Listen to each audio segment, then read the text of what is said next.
பறவைங்க வாழ்ற அந்த காட்டுல வறட்சி ஏற்பட்டதால அங்க இருக்கிற பறவைங்க எல்லாருமா சேர்ந்து வேற ஒரு காட்டுக்கு போகலாம் அப்படின்னு சொல்லி முடிவு பண்ணாங்க.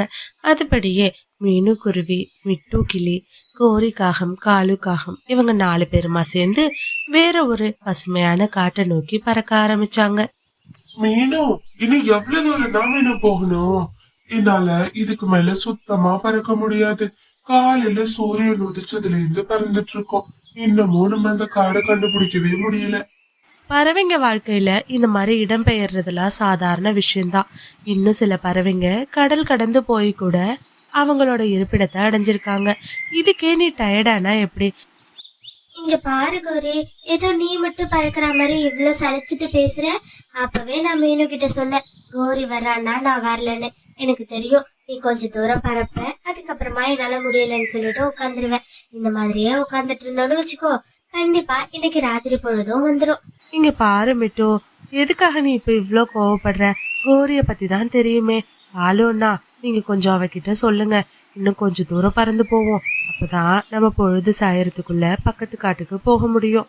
கோரி, இங்க பாரு, எல்லாரும் சொல்றது சரிதான். உன்னால பறக்க முடியலன்னா அதுக்காக நம்ம இந்த வறட்சியான காட்டுலயேவா இருக்க முடியும்? ஒரு பசுமையான காட்டை தேடி போகணும்னா கொஞ்சம் கஷ்டப்பட்டுதான் ஆகணும். நீ எப்பயும் இருக்கிற மாதிரி சொகுசா வாழணும்னா அதுக்கு நம்ம அந்த காட்டுலயே இருந்திருக்கணும். அப்படி இருந்திருந்தோம்னா பசிப்பட்டினியோட செத்துதான் போயிருப்போம்.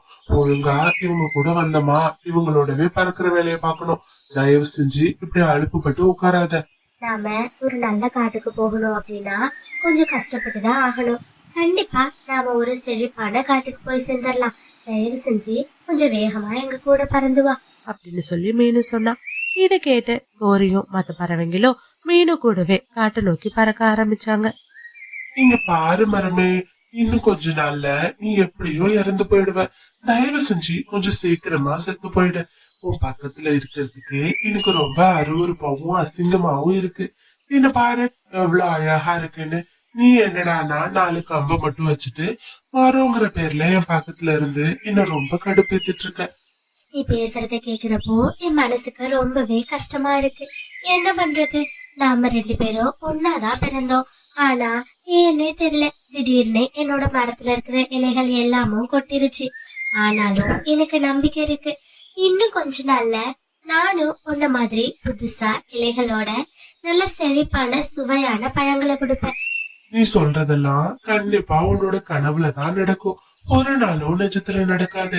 உன்னை பார்த்தா எங்கேயோ வாழ போற மரம் மாதிரியா இருக்கு. கண்டிப்பா இன்னும் 2-3 நாள்ல நீ இறந்து போயிடுவ. அதுக்குள்ள எதுக்கு உனக்கு இப்படி ஒரு பேராசை? இல்ல இல்ல நண்பா, அங்க பாரு, தூரத்துல கூட்டமா பறவைங்க வந்துட்டு இருக்காங்க. ஏதோ இடம் பெயர்ந்து வர்றாங்கன்னு நினைக்கிறேன். கண்டிப்பா அந்த பறவைங்கள்ல யாராச்சும் என் மேல கூடு கட்டினாங்கன்னா எனக்கு தேவையான தண்ணிய ஊத்துவாங்க.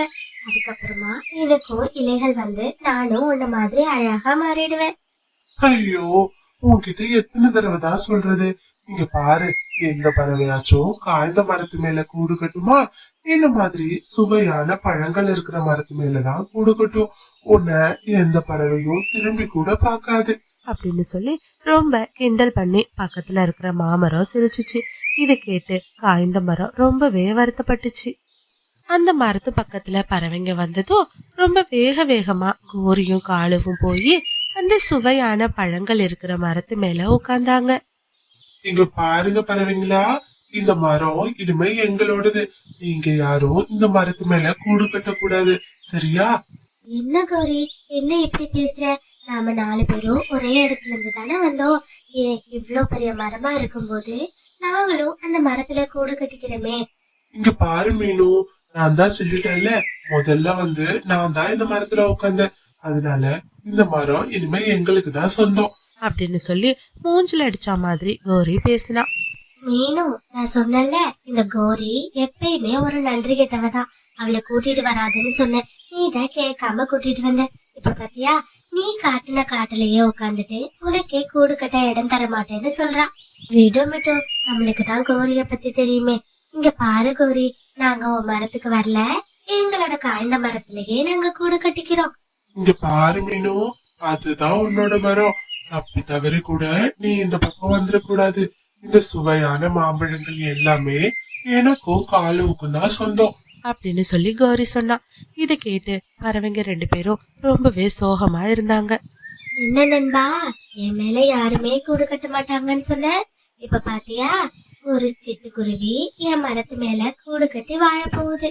கண்டிப்பா இன்னும் கொஞ்ச நாள்ல நான் பழைய மாதிரி அழகா மாறிடுவேன். உனக்கு இருந்தாலும் இவ்வளவு பேராசை இருக்க கூடாது. என் மேல 2 வலுவான காகங்கள் கூடு கட்டியிருக்காங்க. அவங்கள பார்த்தா கண்டிப்பா நல்ல காகங்களா தான் தெரியுது.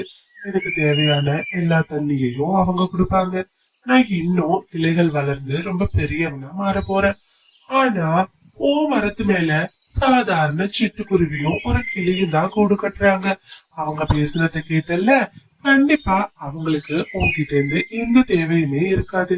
தேவையில்லாதப்போ எதுக்காக அவங்க உனக்கு தண்ணி ஊத்த போறாங்க?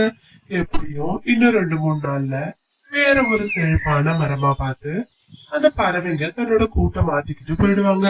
நீ கனவு கண்டுட்டே உட்கார்ந்திருக்க வேண்டியதுதான். அப்படின்னு சொல்லி பேசுனுச்சு. காலு அண்ணா, வாங்க சீக்கிரமா போய் இருட்டுறதுக்குள்ள நம்மளுக்கு தேவையான உணவை போய் தேடிக்கலாம். என்ன மீனு, உனக்கு பைத்தியம் பிடிச்சிருச்சா என்ன?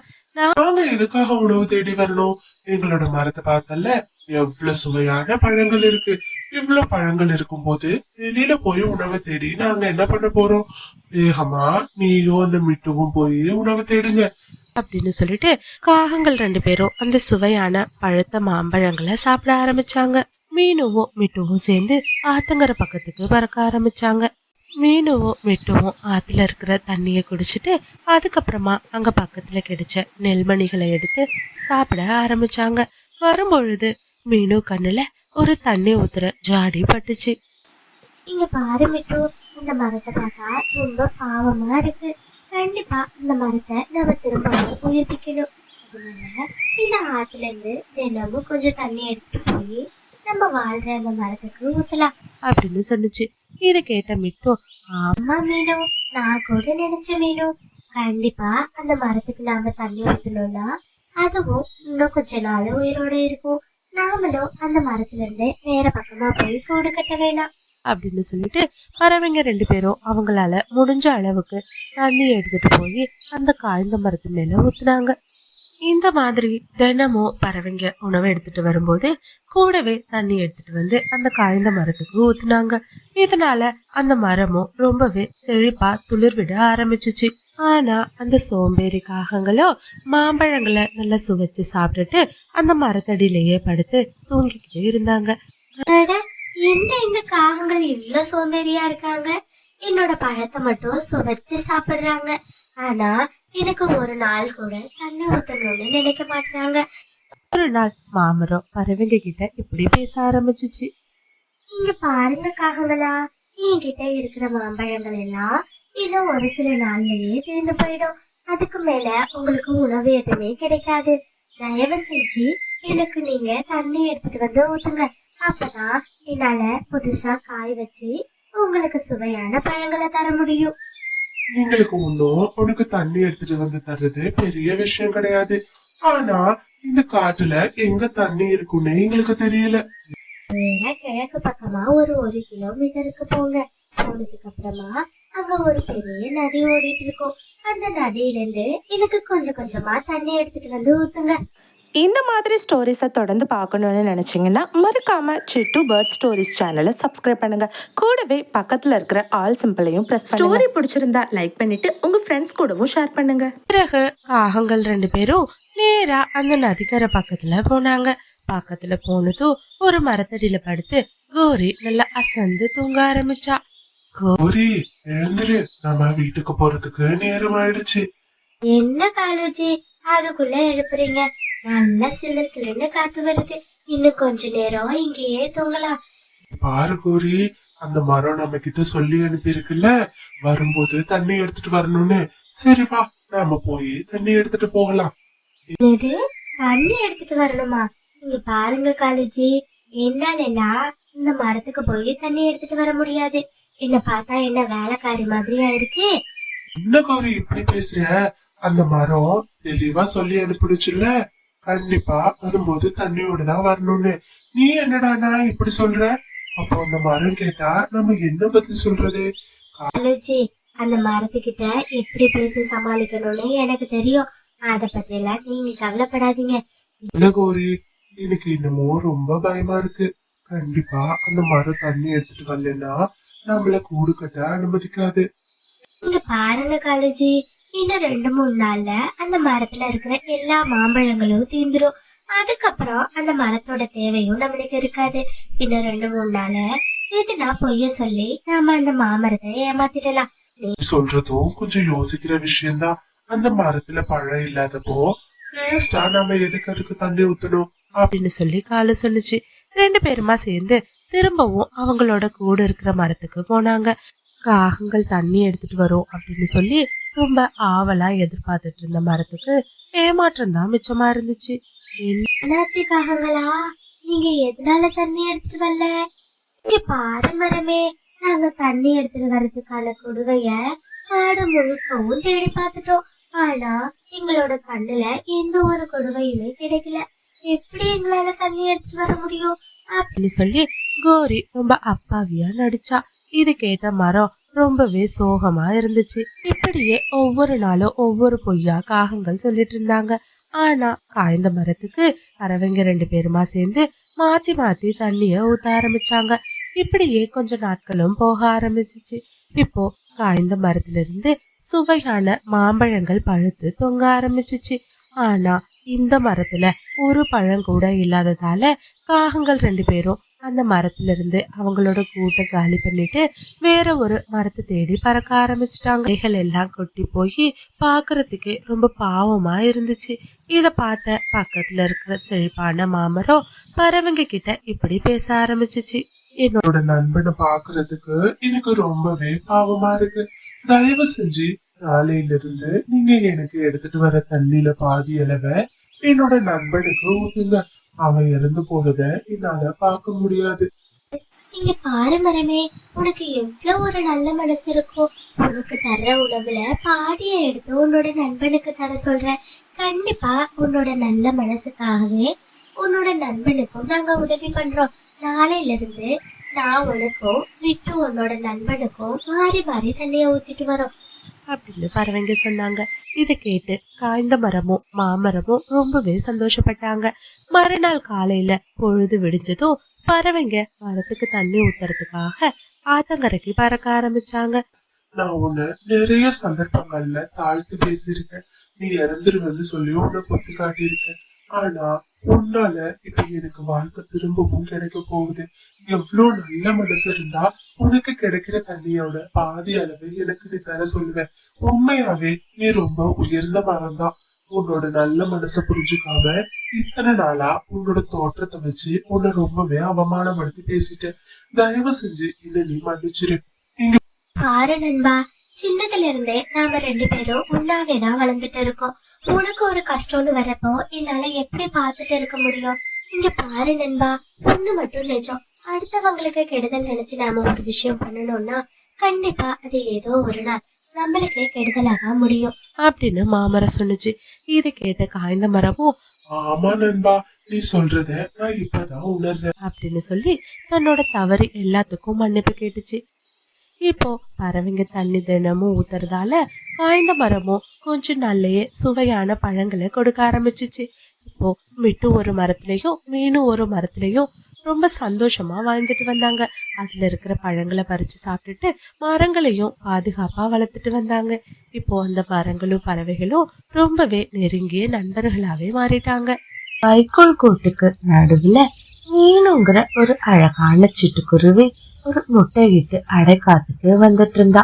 நான் இன்னைக்கு ரொம்பவே சந்தோஷமா இருக்கேன். என்னோட அடை காக்கும் காலம் இன்னையோட முடியுது. இன்னும் கொஞ்ச நேரத்துல என்னோட முட்டையில இருந்து அழகான குழந்தை ஒண்ணு வெளியில வந்துடும். சரி, நாம அவ வெளியில வந்ததும் அவளுக்கு கொடுக்கறதுக்காக உணவு பொருட்களை போய் தேடிட்டு வரலாம் அப்படின்னு சொல்லிட்டு அந்த முட்டைய வைக்கோலுக்கு நடுவுல மறைச்சு வச்சுட்டு அங்கிருந்து உணவு பொருட்களை தேடி மீனுக்குருவி பறக்க ஆரம்பிச்சா. அதே காட்டுல காலு கோரி அப்படிங்கிற 2 காகங்களும் வாழ்ந்துட்டு வந்தாங்க. கோரி, எனக்கு எந்த சாப்பாடு வச்சிருக்க? எனக்கு ரொம்பவே பசியா இருக்கு. காலேஜி, உங்களுக்கு பிடிச்ச மட்டன் பிரியாணி தான் வச்சிருக்கேன். மட்டன் பிரியாணியா? எனக்கு ரொம்பவே பிடிக்கும் கோரி. கூடவே 2 ஆம்லெட் இருந்தா இன்னும் சுவையா இருக்கும். காலுஜி, நீங்க ஒண்ணும் கவலைப்படாதீங்க. நான் உடனே போய் முட்டை வாங்கிட்டு வரேன். அதுக்குள்ள நீங்க இந்த வெங்காயத்தை மட்டும் வெட்டி வச்சிருங்க. அப்படின்னு சொல்லிட்டு கோரி முட்டை வாங்கறதுக்காக காட்டுக்குள்ள பறக்க ஆரம்பிச்சா. கொஞ்ச தூரம் போனதுக்கு அப்புறமா ஒரு பறவையோட கூட்டுல வைக்கோலுக்கு நடுவுல இருக்கிற முட்டைய கோரி பார்த்தா. அந்த முட்டை பக்கத்துல போன கோரி சுத்தி முத்தி யாரும் பாக்குறாங்களா அப்படின்னு பார்த்துட்டு உடனே அந்த முட்டைய எடுத்துட்டு வேகமா பறக்க ஆரம்பிச்சா. போற வழியில ஆம்லெட்டுக்கு தேவைப்படுற மிளகாய் செடியை பார்த்த கோரி உடனே அதை பறிக்கிறதுக்காக அது பக்கத்துல போனா. காகமே, அது என்னோட மிளகாய் செடி. இதுக்காக நீ அது பக்கத்துல போற? முத்து, நீ நினைக்கிற மாதிரி நான் உன்னோட மிளகாய திருடுறதுக்கு ஒண்ணும் வரல. வெளியூர்ல இருந்து என்னோட மாமா விருந்தாளியா என் வீட்டுக்கு வந்திருக்காரு. அவருக்கு சாப்பிட கொடுக்கறதுக்காகத்தான் நான் முட்டை வாங்கறதுக்காக கோழி பண்ணைக்கு போயிருந்தேன். போற வழியில உன்னோட மிளகாய் செடிய பார்த்தேன். அதான் உன்கிட்ட இருந்து ஆம்லெட் செய்ய தேவையான மிளகாய வாங்கிட்டு போலான்னு வந்தேன். இங்க வந்து பார்த்ததும் ஒண்ணு காணும். அதான் நானே பறிச்சுக்கலாம்னு நினைச்சேன். சரி கௌரி, மாமா வந்திருக்காருன்னு சொல்றேன். சரி, உனக்கு தேவையான மிளகாவை என்னோட செடியில இருந்து பறிச்சுட்டு போ. கோரி அவளுக்கு தேவையான மிளகாவை பறிச்சுட்டு அங்க இருந்து வேகமா பறக்க ஆரம்பிச்சா. வா கோரி, என்ன இவ்வளவு நேரம் ஆயிடுச்சு? ஆமா காலேஜி, அந்த முட்டை கிட்ட தேவையில்லாம மாட்டிக்க பார்த்தேன். நல்ல வேலை, ஒரு வழியா பொய்ய சொல்லி தப்பிச்சுட்டேன். கோரி, நீ சொன்ன மாதிரி எல்லா வெங்காயத்தையும் வெட்டிட்டேன். சரி சரி, இப்படியே பேசிக்கிட்டே இருக்காத. எனக்கு ரொம்ப பசியா இருக்கு. உடனே அந்த முட்டையை உடைச்சு ஊத்தி எனக்காக ஆம்லெட் போட்டு கொடு. இதோ 2 நிமிஷம், சுட சுட உங்களுக்கு ஒரு ஆம்லெட்டோட நான் வரேன். அப்படின்னு சொல்லிட்டு கோரி அங்கிருந்து கிச்சனுக்குள்ள போனா. கோரி, கோரி, வேகமா வா, இங்க வந்து பாரு. என்ன காலேஜி, எதுக்காக இப்படி கத்திட்டு இருக்கீங்க? கோரி, இந்த முட்டை அசையுது பாரு. அட ஆமா காலேஜி, முட்டை என்ன இவ்வளவு வேகமா செய்யுது? இந்த மாதிரி காகங்கள் பேசிட்டு இருக்கும் போதே அந்த முட்டை வெடிச்சு அதுல இருந்து ஒரு அழகான சிட்டுக்குருவி வெளிவந்துச்சு. முட்டையிலிருந்து வெளியில வந்த சிட்டுக்குருவி கோரியையும் காலுவையும் தன்னோட அப்பா அம்மான்னு நினைச்சு அவங்க கிட்ட சந்தோஷமா பேச ஆரம்பிச்சிச்சு. அம்மா, உங்களுக்கு என்ன பார்த்ததுல ரொம்ப சந்தோஷம்னு எனக்கு தெரியும். அப்பா, உங்களுக்கும் என்ன பிடிச்சிருக்குதானே அப்படின்னு சொல்லி கேட்டுச்சு. இதை கேட்டு காகங்கள் 2 பேரும் என்ன சொல்றதுக்கே தெரியாம அவங்க முழிக்க ஆரம்பிச்சாங்க. உணவு தேடி போன மீனுக்குருவி தன்னோட கூட்டுக்கு திரும்பி வந்ததும் அதுல முட்டை இல்லாததை பார்த்து ரொம்பவே அதிர்ச்சியானா. என்னோட முட்டைய யாரு எடுத்துட்டு போனாங்கன்னே தெரியலையே. இந்நேரத்துக்கு என் குழந்தையும் வெளியில வந்திருப்பா. இப்போ அவளை நான் எங்கன்னு போய் தேடுவேன்?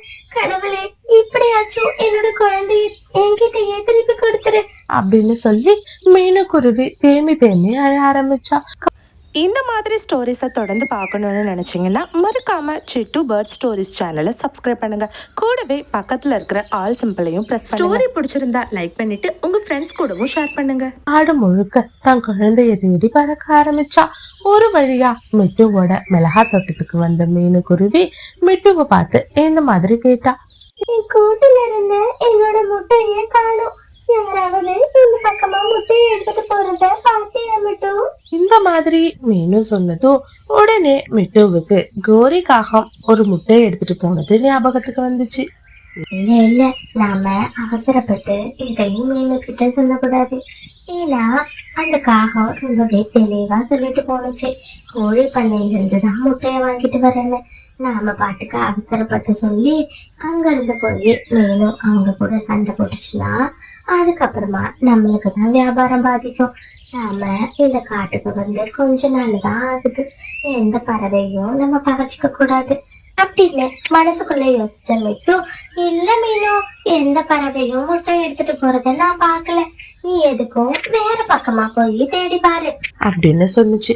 இதை கேட்டு மனசு வருத்தப்பட்ட மீனும் அங்கிருந்து மறுபடியும் பறக்க ஆரம்பிச்சா. கோரி, நீ பாட்டுக்கு ஒழுங்கா கோழி பண்ணையிலேயே போய் முட்டை வாங்கிட்டு வந்திருக்கலாம். பாரு, அவசரப்பட்டு பறவையோட முட்டையை திருடி இப்ப நம்ம பெரிய சிக்கல்ல மாட்டிக்கிட்டோம். ஆலோஜி, நீங்க வேற என்ன ரொம்ப பயமுறுத்தாதீங்க. ஏற்கனவே அத அம்மா அம்மான்னு கூப்பிடுறத பார்த்து நான் பயந்து போய் தான் இருக்கேன். இங்க பாரு கோரி, உன்னை பயமுறுத்துறதுக்காக நான் இதை சொல்லல. நீ பண்ணிருக்குது எவ்வளவு பெரிய தப்பு தெரியுமா? இது மட்டும் அந்த கழுகு ராஜாவுக்கும் காட்டுல இருக்கிற மத்த பறவைங்களுக்கும் தெரிஞ்சிச்சுன்னா கண்டிப்பா நம்மள இந்த காட்டுல இருந்து துரத்தி அடிச்சிருவாங்க. அதுக்கப்புறமா நாம மறுபடியும் அந்த பழைய காட்டுக்கு போக வேண்டியதுதான். காலுஜி, பயமுறுத்தாதீங்க காலுஜி. நீங்க சொல்றதெல்லாம் கேக்குறப்போ எனக்கு இப்பவே ரொம்பவே பயமா இருக்கு. இப்போ நாம என்ன செய்யறது, அத மட்டும் சொல்லுங்க. சரி சரி, நீ ஒன்னும் கவலைப்படாத கோரி. நாம இதுல இருந்து தப்பிக்கணும்னா அதுக்கு ஒரே ஒரு யோசனை தான் இருக்கு. அதை மட்டும் நீ சரியா பண்ணிட்டேன்னா நாம ஈஸியா இந்த பிரச்சனையில இருந்து வெளியில வந்துடலாம். என்ன காலுஜி சொல்றீங்க? அப்படி என்ன யோசனை இருக்கு? யாருக்கும் தெரியாம இந்த குழந்தைய எடுத்துட்டு போய் அந்த உயரமான மலை மேல வச்சுட்டு வந்துரு, சரியா? காலுஜி, ஆனா இந்த குழந்தைய எப்படி யாருக்கும் தெரியாம எடுத்துட்டு போக முடியும்? கோரி, முட்டாள்தனமா பேசாத. காட்டுல எல்லா பறவைகளும் ராத்திரி தானே தூங்குவாங்கல்ல, அந்த நேரத்தை பயன்படுத்திக்கிட்டு நாம இந்த குழந்தைய கொண்டு அங்க வச்சுட்டு வந்துடலாம், சரியா? சரி காலுஜி, இந்த யோசனை ரொம்பவே நல்ல யோசனையா இருக்கு. காட்டுல சூரியன் மறைஞ்சு இரவு பொழுதும் தொடங்க ஆரம்பிச்சுச்சு. கோரி, இதுதான் சரியான நேரம். உடனே இந்த குழந்தைய தூக்கிட்டு நீ அந்த மலை உச்சிக்கு போயிடு. குழந்தைய தூக்கிட்டு வேக வேகமா கோரி அந்த மலையை நோக்கி பறக்க ஆரம்பிச்சா. அம்மா, இந்த ராத்திரி நேரத்துல என்னை எங்க கூட்டிட்டு வந்திருக்கீங்க? பாருடா, இந்த காட்டுல நிறைய மிட்டாய் மரங்கள் இருக்கு. நான் போய் உனக்காக மிட்டாய் பறிச்சுட்டு வரேன், சரியா? அது வரைக்கும் நீ இந்த இடத்துலயே பத்திரமா இருக்கணும். அப்படின்னு சொல்லிட்டு கோரி அங்கிருந்து பறக்கிறதுக்கு தயாரானா. அம்மா, கொஞ்சம் நில்லுங்க. எனக்கு எந்த மிட்டாயுமே வேணாம். நீங்க மட்டும் என் கூட இருந்தீங்கன்னா அதுவே போதும். இந்த ராத்திரி நேரத்துல நீங்க வெளியில போறது அவ்வளவா பாதுகாப்பானது இல்லம்மா. பாருங்க, மழை வேற வர மாதிரி இருக்கு. நீங்க நினைஞ்சிட்டீங்கன்னா உங்களுக்கு அப்புறம் காய்ச்சல் வந்துடும். என்னால உங்க உடம்புக்கு முடியாம போறது தாங்கிக்கவே முடியாது அப்படின்னு சொல்லி சிட்டுக்குருவி அழ ஆரம்பிச்சா. இதை கேட்ட கோரிக்காகம், அட, இந்த குழந்தை எவ்வளவு பாசமானவளா இருக்கா. நாம இதுல கொல்லலான்னு சொல்லிட்டு இங்க கூட்டிட்டு வந்தோம். ஆனா இவ இந்த ராத்திரி நேரத்துல நான் வெளியில போறது பாதுகாப்பு இல்லைன்னு நினைக்கிறா. இத பத்தி இவ்ளோ அக்கறையா கேக்குற இவளை எப்படி என்னால கொல்ல முடியும் அப்படின்னு சொல்லி மனசு வருத்தப்பட்ட கோரிக்காக, மாத்தங்கமே, நாம வீட்டுக்கு போகலாம். இந்த மாதிரி ஸ்டோரிஸை தொடர்ந்து பார்க்கணுன்னு நினச்சிங்கன்னா மறக்காம சிட்டு பேர்ட் ஸ்டோரிஸ் சேனலை சப்ஸ்கிரைப் பண்ணுங்க. கூடவே பக்கத்தில் இருக்கிற ஆல் சிம்பிளையும் ப்ரெஸ் பண்ணுங்க. ஸ்டோரி பிடிச்சிருந்தா லைக் பண்ணிட்டு உங்க ஃப்ரெண்ட்ஸ் கூடவும் ஷேர் பண்ணுங்க. கோரி, என்ன காரியம் பண்ணிட்டு இருக்க? இதுக்காக நீ மறுபடியும் இவளை இங்க கூட்டிட்டு வந்த? பாருங்க காலுஜி, இந்த குழந்தை ரொம்பவே பாசமானவளா இருக்கா. இவளை கொல்றதுக்கு எனக்கு மனசே வரல அப்படின்னு சொல்லிட்டு காட்டுல நடந்த எல்லா விஷயத்தையும் சொல்லுச்சு. சரி சரி, நீ சொல்றதும் சரிதான். ஆனா இந்த குழந்தைய வச்சிருந்தோம்னா கண்டிப்பா நம்ம மாட்டிப்போம் கோரி. காலையில பொழுது விடிஞ்சதும் குழந்தைய கூட்டிட்டு கோரி வேகமா பறக்க ஆரம்பிச்சா. தயவு செஞ்சு என்ன நீ மன்னிக்கணும். கோரி, எதுக்காக மன்னிப்பு கேக்குறேன்? உன்னோட முட்டைய கூட்டுல இருந்து நான் தான் எடுத்துட்டு போனேன். இதோ இப்பதான் உன்னோட பொண்ணு. தெரியாம நான் ஒரு அம்மாவையும் பொண்ணையும் பிரிச்சுட்டேன். தயவு செஞ்சு என்ன மன்னிச்சிரு மீனு. அம்மா,